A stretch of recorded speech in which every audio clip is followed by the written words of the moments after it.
Bayangkan seorang pemimpin yang setiap hari menulis catatan pribadi. Bertindaklah adil, bersikaplah rendah hati, tetaplah jadi manusia. Sekarang bayangkan pemimpin yang sama ini justru merestui pertarungan gladiator yang berdarah dan penganiayaan terhadap orang-orang hanya karena keyakinan mereka. Mereka bukan dua orang yang berbeda. Dia adalah Marcus Aurelius, kaisar filsuf, yang namanya telah menjadi sinonim dengan kebijaksanaan. Tapi, apakah ia benar-benar seorang kaisar yang baik? Atau jangan-jangan stoikismenya yang termasyhur itu hanyalah sampul yang indah untuk sebuah buku yang sangat kelam? Dalam video ini, kita akan mengupas citra idealnya dan melihat Marcus Aurelius bukan hanya sebagai filsuf, melainkan sebagai seorang penguasa. Dan saya berjanji, kesimpulan yang akan kita dapatkan akan membuat Anda melihat salah satu tokoh paling terkenal dalam sejarah ini dari sudut pandang yang sama sekali baru. Menurut Anda, mana yang lebih buruk? Penjahat yang sadar bahwa dirinya jahat, atau orang berbudi luhur yang niat baiknya justru menyeret kekaisaran ke jurang bencana? Mari kita selami lebih dalam. Untuk memahami sebesar apa sosok Marcus Aurelius, kita perlu memahami terlebih dahulu zaman tempat ia hidup. Ini adalah abad kedua Masehi, periode yang oleh sejarawan Edward Gibbon disebut sebagai masa paling bahagia dalam sejarah manusia. Marcus Aurelius menjadi yang terakhir dari apa yang dijuluki 5 kaisar baik, para penguasa yang mewariskan kekuasaan bukan berdasarkan garis darah, melainkan dengan memilih penerus yang paling layak. Sistem ini berjalan hampir seabad dan telah membawa Roma menuju puncak kekuasaan dan kemakmuran. Lalu, pada tahun 161, takhta diwarisi oleh seseorang yang tampaknya paling tidak cocok untuk posisi itu. Ia bukanlah seorang komandan militer, melainkan seorang sarjana, seorang pemikir, seorang pengikut stoikisme, sebuah filosofi yang mengajarkan pengendalian diri, kewajiban, dan penerimaan takdir. Kaum Stoik percaya bahwa dunia diatur oleh tatanan yang masuk akal, atau yang mereka sebut logos, dan tujuan utama manusia adalah hidup selaras dengan tatanan dan kodrat mereka sendiri. Seorang penguasa Stoik yang ideal haruslah tidak memihak, adil, dan mendahulukan kepentingan umum di atas kepentingan pribadi. Kedengarannya seperti resep untuk seorang kaisar yang sempurna, bukan? Namun, kenyataan seperti biasa, jauh lebih rumit. Baik, mari kita mulai dengan hal yang baik. Apa yang membuat Marcus Aurelius mendapatkan reputasi yang luar biasa itu? Pertama-tama, ia adalah seorang reformator hukum. Bertentangan dengan citra prajurit yang keras dan kaku, ia justru memberikan perhatian besar pada urusan sipil. Ia bahkan secara pribadi memimpin sidang pengadilan, terkadang menghabiskan 11 hingga 12 hari berturut-turut di pengadilan. Tujuannya adalah menjadikan keadilan lebih mudah diakses dan lebih manusiawi. Misalnya, ia memperkenalkan undang-undang yang melindungi hak-hak budak dari kekejaman tuan yang berlebihan, sesuatu yang belum pernah terdengar pada masa itu. Ia juga menyederhanakan prosedur pembebasan budak dan memberikan hak yang lebih besar kepada wanita dan anak-anak dalam masalah warisan. Bayangkan adegan ini, orang yang paling berkuasa di dunia, penguasa kekaisaran yang besar, duduk dan dengan sabar menangani perselisihan warga negara biasa. Ini bukan sekadar populisme, melainkan kepatuhan yang tulus terhadap prinsip keadilan Stoa. Ia percaya bahwa semua orang sama di mata hukum, dan tugasnya sebagai kaisar adalah menjadi penjamin kesetaraan tersebut. Hal ini menciptakan citra seorang bapa bangsa yang mudah didekati dan penuh perhatian. Melanjutkan pembahasan mengenai tindakan-tindakan positifnya, kita tentu tidak bisa melewatkan kebijakan sosialnya yang luar biasa. Marcus Aurelius bukan sekadar beretorika soal kepedulian terhadap rakyat. Ia benar-benar bertindak nyata. Ia mendirikan yayasan khusus untuk mendukung anak yatim dan anak dari keluarga miskin, yang dikenal sebagai Institut Alimenta, institusi alimentari. Ini pada dasarnya adalah sistem bantuan sosial negara yang pertama dalam sejarah. Dana ini digunakan agar anak-anak tersebut bisa mendapatkan pendidikan dan terhindar dari kelaparan. Selain itu, ketika Kekaisaran Romawi dilanda wabah Antoninus yang mengerikan, yang diduga adalah cacar atau campak, menelan jutaan nyawa, Kaisar menunjukkan sikap yang patut dicontoh. Ia bahkan menjual sebagian harta pribadi dan kekayaan istana, termasuk perhiasan istrinya Faustina, demi mengisi kas negara dan mengarahkan dana tersebut untuk mengatasi epidemi dan dampaknya. Yang lebih heroik, ia memilih untuk tetap berada di Roma, tepat di pusat epidemi, berbagi nasib dengan rakyatnya, sementara banyak bangsawan memilih melarikan diri dari kota. Ini adalah manifestasi nyata dari tugas Stoa, Stoic Duty, dalam praktik, tidak lari dari kesulitan, melainkan menghadapinya secara langsung. Kesederhanaan pribadi sang kaisar sudah melegenda, bahkan selagi beliau masih hidup. Berbeda dengan para pendahulunya, seperti Nero atau Caligula yang bermandikan kemewahan, Marcus Aurelius menjalani hidup yang hampir asketis. Karyanya, Meditations, renungan, dipenuhi dengan pengingat pada dirinya sendiri tentang betapa sia-sianya kekayaan dan ketenaran. Ia tidur di dipan sederhana, mengenakan pakaian biasa, dan menjauhi segala upacara yang megah. Ini bukan sekadar pencitraan. Guru dan mentor stoanya, Junius Rusticus, telah melatihnya untuk hidup sederhana sejak kecil. Setelah menjadi kaisar, ia sama sekali tidak mengubah kebiasaan tersebut. Ketika ia ditawari untuk membangun patung atau gerbang penghormatan, ia sering menolak dengan alasan bahwa dana tersebut lebih baik digunakan untuk sesuatu yang bermanfaat bagi negara. Citra ini sangat kontras dengan gaya hidup elite Roma yang korup dan justru menuai kekaguman besar dari rakyat jelata serta para prajurit. Mereka melihatnya bukan sebagai dewa yang turun dari langit, melainkan sebagai salah satu dari mereka, seseorang yang memikul beban hidup seperti yang mereka lakukan. Kebajikan pribadi inilah yang tidak diragukan lagi menjadi salah satu pilar utama kekuasaan dan popularitasnya. Mari kita bahas peran yang dibenci Marcus Aurelius, tetapi terpaksa ia jalani seumur hidupnya. Peran sebagai panglima perang. Meskipun kaisar ini dikenal damai, masa pemerintahannya justru hampir seluruhnya diwarnai peperangan tanpa akhir. Ancaman terbesar datang dari suku-suku Germanik dan Sarmatia di perbatasan Sungai Danube, yang kemudian memicu yang kita kenal sebagai Perang Markomanik. Ini bukanlah sekadar konflik perbatasan biasa. Pasukan barbar berhasil menembus pertahanan dan menyerbu jauh ke dalam jantung kekaisaran, bahkan mencapai daratan Italia. Untuk pertama kalinya dalam ratusan tahun, Roma benar-benar menghadapi ancaman invasi yang nyata. Sang filsuf, yang seharusnya menikmati buku dan kontemplasi, terpaksa mengenakan jirah perang dan beranjak ke medan pertempuran. Ia menghabiskan sebagian besar masa pemerintahannya, sekitar 17 tahun, di kancah peperangan. Ia memimpin langsung pasukannya, tinggal di barak militer, dan berbagi segala penderitaan hidup militer bersama para prajuritnya. Justru di sanalah, di dalam tenda camp, dikelilingi oleh hawa dingin dan ancaman kematian, ia menulis karya terkenalnya. Meditasi, sebuah catatan pribadi, upaya sang kaisar untuk menjaga ketenangan batin di tengah hiruk-pikuk dan kekacauan perang. Keberhasilan Marcus Aurelius sebagai panglima perang sering dipertanyakan. Ia bukanlah seorang ahli strategi yang jenius, sekelas Julius Caesar atau Trajan. Kemenangan yang ia raih penuh perjuangan, sulit didapatkan, dan sangat berdarah-darah. Peperangan berlangsung pasang surut, bahkan ada kalanya kekaisaran Romawi tampak hampir kalah total. Namun, pencapaian utamanya bukanlah terletak pada manuver taktis yang brilian, melainkan pada ketekunan dan kekuatan spiritualnya. Ia adalah lambang dari ketangguhan Romawi yang tak terpatahkan. Kehadiran pribadinya di garis depan sangat menginspirasi para legiun.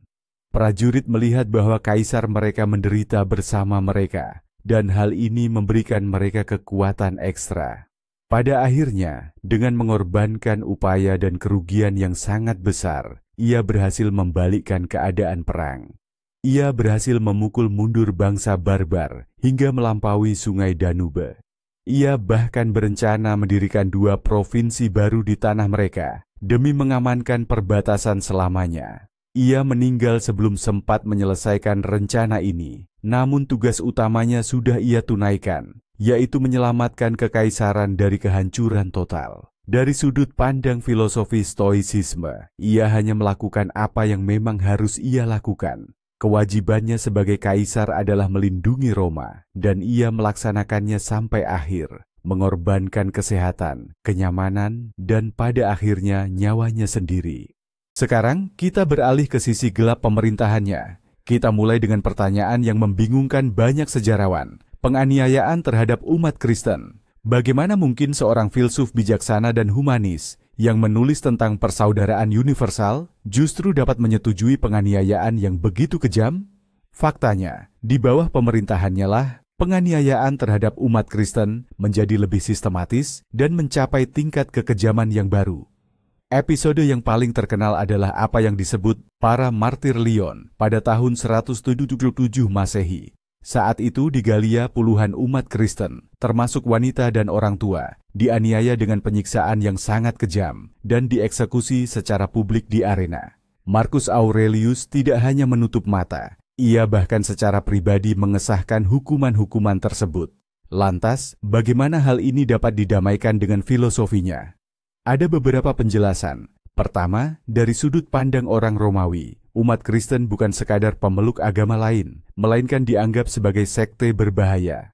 Mereka menolak memuja dewa-dewa Romawi dan kaisar, dan ini dipandang sebagai pengkhianatan terhadap negara atau makar. Mereka juga tidak mau bergabung dengan militer, menjalani gaya hidup yang tertutup, dan beredar rumor mengerikan tentang mereka, misalnya tuduhan kanibalisme ritual. Kedua, bagi seorang Stoa, tindakan orang Kristen kala itu dianggap benar-benar irasional. Stoicisme mengajarkan penerimaan takdir dengan gagah berani dan pandangan yang rasional terhadap kematian. Namun, bagi Marcus Aurelius, orang Kristen justru menunjukkan keras kepala yang fanatik dan dramatis, seolah mereka menyambut kematian dengan sukacita. Dalam Meditations, renungan, ia menulis dengan nada menghina tentang kematian semacam itu. Menyebutnya terjadi bukan karena pertimbangan akal sehat, melainkan hanya karena kebandelan belaka. Ia sama sekali tidak melihat adanya kemuliaan dalam kemartiran mereka. Sebagai kepala negara, baginya, mereka adalah elemen subversif yang merusak tatanan tradisional dan stabilitas sosial. Apalagi pada masa-masa sulit, seperti wabah dan peperangan, ketika persatuan bangsa sangatlah penting, menolak menghormati dewa-dewa pelindung Roma dianggap sebagai pengkhianatan. Oleh karena itu, dari sudut pandangnya, ia tidak menindas seseorang karena keyakinan. Ia menghukum penjahat negara karena ketidakpatuhan dan upaya merusak stabilitas. Ini mungkin logika yang kejam, tetapi hal ini menjelaskan tindakannya dari posisi seorang penguasa Romawi, dan bukan dari sudut pandang seorang humanis modern. Poin tuduhan selanjutnya adalah mengenai sektor ekonomi. Masa keemasan para Antoninus justru berakhir tepat pada masa kekuasaan Marcus Aurelius. Perang tanpa henti dan wabah penyakit yang melanda telah menghantam keras keuangan kekaisaran. Kekurangan dana menjadi masalah yang sangat kritis. Dan sang kaisar Stoa bukannya mencari model ekonomi yang inovatif, justru memilih jalur termudah dan paling merusak, yakni penurunan nilai mata uang, atau debasement. Dia mulai menurunkan kadar perak dalam denarius, koin utama kekaisaran. Jika pada awal pemerintahannya denarius mengandung sekitar 80% perak, menjelang akhir, kadarnya turun hingga kurang dari 75%. Faktanya, ini adalah inflasi terselubung. Negara membayar gaji tentara dan pejabat dengan mata uang murah, tetapi pada saat yang sama, menuntut pembayaran pajak dengan koin yang masih bernilai penuh. Dalam jangka pendek, kebijakan ini memang berhasil membiayai tentara dan membuat mereka bertahan menghadapi perang. Namun, dampak jangka panjangnya adalah hancurnya kepercayaan terhadap mata uang Romawi. Hal ini memicu krisis ekonomi yang akan menghantui kekaisaran selama 100 tahun ke depan. Apakah ia memiliki jalan keluar lain? Mungkin saja tidak. Namun, satu hal yang pasti, Kaisar yang baik ini telah mengambil keputusan yang membawa dampak destruktif bagi generasi yang akan datang. Dan di sini, kita kembali menyaksikan konflik abadi antara seorang filsuf dan seorang penguasa. Stoicisme mengajarkan untuk meremehkan kekayaan dan harta benda material. Mungkin inilah sebabnya mengapa Marcus Aurelius begitu mudah memutuskan untuk mendevaluasi mata uang. Baginya, uang hanyalah kepingan logam biasa, sekadar alat untuk mencapai tujuan yang lebih tinggi, yakni menyelamatkan negara. Ia bukan seorang ekonom, dan kemungkinan besar tidak sepenuhnya memahami konsekuensi jangka panjang dari tindakannya. Fokus utamanya adalah pada kebajikan, kewajiban, dan peperangan. Ekonomi baginya adalah urusan nomor 2. Ia bahkan menjual harta pribadinya demi mengisi kembali kas negara, memberikan contoh pengorbanan diri. Namun, upaya ini saja tidaklah cukup. Kekaisaran tidak hanya menuntut teladan moral, tetapi juga manajemen finansial yang cakap. Dalam aspek ini, Marcus Aurelius terbukti kurang mumpuni. Keputusannya merusak mutu mata uang adalah contoh klasik bagaimana niat baik dalam hal ini menyelamatkan Roma saat itu juga justru dapat membuka jalan menuju malapetaka ekonomi. Ini adalah harga yang harus dibayar kekaisaran demi kelangsungan hidupnya, dan harga itu sungguh sangat mahal. Lalu, bagaimana dengan hiburan? Bisakah seorang filsuf yang mengajarkan pengendalian diri dan rasio mendukung pertunjukan gladiator yang penuh darah? Jawabannya adalah, ya, bahkan sangat didukung.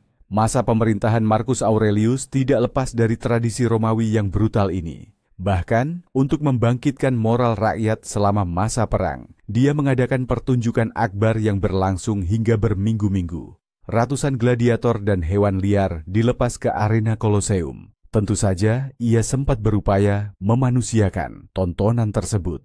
Contohnya, ia pernah memerintahkan agar para gladiator diberi senjata tumpul, membuat pertarungan menjadi tidak terlalu mematikan. Namun, ini hanyalah setengah hati.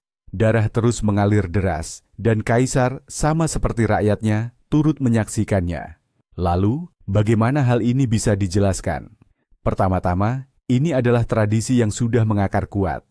Bagi orang Romawi, pertarungan gladiator bukan hanya sekadar hiburan, melainkan unjuk kehebatan militer, keberanian menghadapi maut, dan lambang kekuasaan Roma. Jika ditiadakan, hal itu akan dianggap tidak terpikirkan dan sama saja dengan bunuh diri politik. Kedua, dari sudut pandang stoicisme, seorang gladiator yang menghadapi kematian dengan gagah berani justru dapat menimbulkan rasa hormat. Ini adalah ujian ketahanan spiritual dalam kondisi yang paling ekstrim. Namun, sisi pemerintahannya ini menunjukkan kemunafikan yang luar biasa, atau setidaknya kontradiksi batin yang sangat mendalam. Seseorang yang dalam catatannya menyerukan kasih sayang dan pemahaman tentang persaudaraan universal, justru berdiam diri menyaksikan orang-orang saling membunuh demi kesenangan publik. Hal ini memperlihatkan betapa kuatnya, bahkan seorang pemikir terhebat pun adalah produk dari zamannya, serta norma-norma kekerasan yang berlaku. Ia mungkin bisa merenungkan hal-hal yang agung, tetapi sebagai penguasa, ia dipaksa memberikan apa yang rakyat tuntut, roti dan tontonan. Ini adalah contoh nyata bagaimana filosofi Stoa yang ideal untuk pengembangan diri pribadi gagal total saat berhadapan dengan realitas politik yang keras. Anda bisa menjadi seorang filsuf di tenda Anda di tepi sungai Danube, tetapi di Roma, Anda harus menjadi seorang kaisar dengan segala kompromi moral yang menyertainya. Dan pertarungan gladiator mungkin adalah kompromi yang paling berdarah dari semua itu. Sekarang kita sampai pada keputusan Marcus Aurelius yang paling krusial dan mungkin yang paling menghancurkan. Sebuah kesalahan besar yang menghapus banyak pencapaiannya dan menjerumuskan Roma ke dalam kekacauan. Tentu kita bicara tentang putra sekaligus pewarisnya, Commodus. Perlu diingat, Marcus Aurelius adalah kaisar terakhir dari kelompok 5 kaisar baik. Stabilitas kekaisaran mereka berakar pada prinsip adopsi, yaitu memilih dan mengangkat yang paling layak sebagai pengganti, bukan berdasarkan garis keturunan. Nerva mengadopsi Trajan, Trajan mengadopsi Hadrian, Hadrian mengadopsi Antoninus Pius, yang kemudian mengadopsi Marcus Aurelius. Sistem ini terbukti berhasil, namun tiba-tiba Marcus Aurelius, sosok yang menjunjung tinggi tugas dan akal sehat, malah melanggar tradisi ini. Dia mengangkat Commodus, putra kandungnya sendiri, menjadi rekan penguasa, dan selanjutnya menjadi pewaris tunggal. Padahal, Commodus sejak usia muda sudah menunjukkan tanda-tanda kesombongan, kekejaman, dan sama sekali tidak tertarik pada urusan negara. Mengapa? Mengapa ia membuat kesalahan fatal ini? Jawabannya kemungkinan besar bukan terletak pada filosofi, melainkan pada perasaan sederhana seorang manusia. Pertama, prinsip dinasti saat itu masih sangat kuat di masyarakat Romawi. Menyerahkan kekuasaan kepada putranya adalah hal yang dianggap wajar. Melanggar tradisi ini bisa dipandang sebagai penghinaan dan berpotensi memicu ketidakstabilan. Kedua, Marcus Aurelius kemungkinan besar hanya mencintai putranya dan berharap, hingga saat terakhir bahwa Commodus akan berubah. Ia telah memberinya pendidikan terbaik, mengelilinginya dengan penasihat ulung, bahkan membawanya ke medan perang demi membentuk karakternya. Mungkin ia percaya beban kekuasaan justru akan menjadikan Commodus penguasa yang bertanggung jawab. Ini adalah kebutaan seorang ayah. Ia menolak melihat hal yang sudah jelas. Putranya sama sekali tidak cocok untuk memimpin kekaisaran. Dan disinilah stoisismenya tidak banyak membantu. Filosofi yang mengajarkan untuk melihat segala sesuatu apa adanya, tanpa ilusi, justru gagal ketika menyangkut anaknya sendiri. Ia menyerah pada emosi, bukan pada akal sehat. Dan keputusan inilah yang kemudian menjadi kegagalan terbesarnya.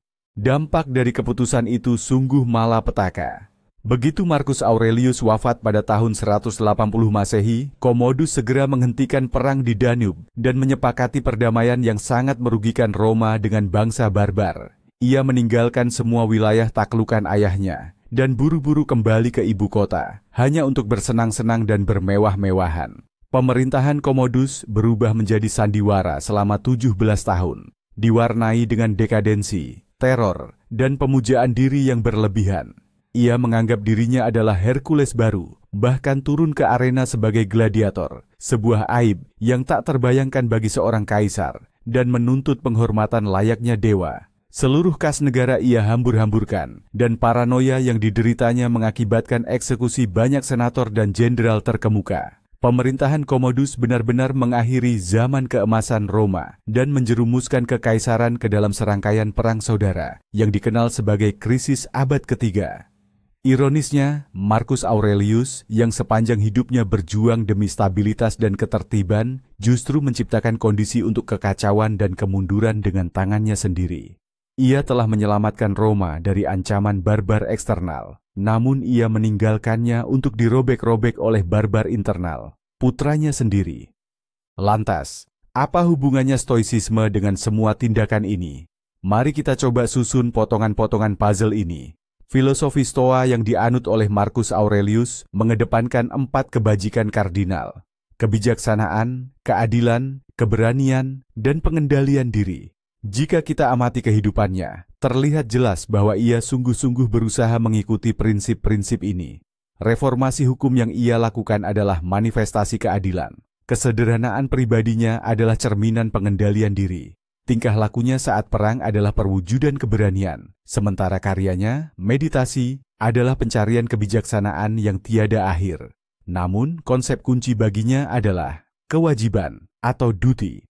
Kewajiban terhadap Roma, terhadap posisinya sebagai kaisar, dan terhadap logos atau akal semesta. Dan kewajiban inilah, menurut sudut pandangnya, yang membenarkan segala hal. Ia membenarkan kekejaman perang, sebab kewajiban seorang kaisar adalah melindungi perbatasan. Ia membenarkan penganiayaan terhadap umat Kristen, karena kewajibannya adalah menjaga tatanan sosial. Ia bahkan membenarkan penurunan nilai mata uang, sebab ia berkewajiban mencari dana demi menyelamatkan negara.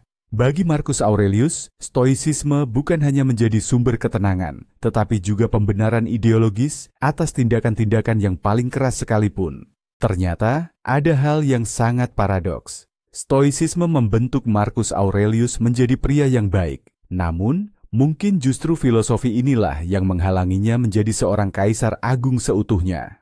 Fokusnya pada kebajikan pribadi dan pemenuhan tugas terkadang menutupi pertimbangan pragmatis dan konsekuensi jangka panjang dari keputusannya. Dia terlalu tenggelam dalam pergulatan batin, yakni upayanya untuk tetap menjadi orang baik di tengah keadaan yang mengerikan. Ia memikirkan tindakan yang benar untuk dilakukan saat itu juga, sesuai dengan kewajibannya, namun ia tidak selalu menghitung dampaknya 10 atau 20 tahun ke depan. Contoh klasiknya adalah Commodus. Kewajibannya sebagai seorang ayah mungkin dalam pandangannya adalah untuk percaya pada putranya dan memberinya kesempatan. Tetapi kewajibannya sebagai kaisar adalah memastikan masa depan Roma yang stabil, meskipun harus dibayar mahal dengan tragedi pribadi. Dan dalam pilihan krusial ini, ia tampaknya mendahulukan kewajiban seorang ayah di atas kewajiban seorang kaisar. Ini adalah kesalahan yang sangat manusiawi, mudah dipahami, tetapi bagi kekaisaran, keputusan itu terbukti fatal. Jadi, apakah Marcus Aurelius benar-benar seorang kaisar yang baik? Seperti kebanyakan hal dalam sejarah, jawabannya tidak pernah sesederhana ya atau tidak. Jika kita membandingkannya dengan para tiran seperti Caligula atau Nero, dia jelas merupakan contoh nyata dari kebajikan dan pengabdian terhadap negara. Dia adalah sosok yang pekerja keras, bertanggung jawab, dan memiliki integritas pribadi yang tinggi. Dia memikul beban kekuasaan yang terasa mustahil dan menanggungnya hingga akhir hayat, mengorbankan segalanya demi menjaga keselamatan Roma. Ia berhasil menghentikan invasi barbar yang berpotensi menghancurkan kekaisaran. Dia berusaha untuk selalu adil dan sangat peduli terhadap rakyat jelata.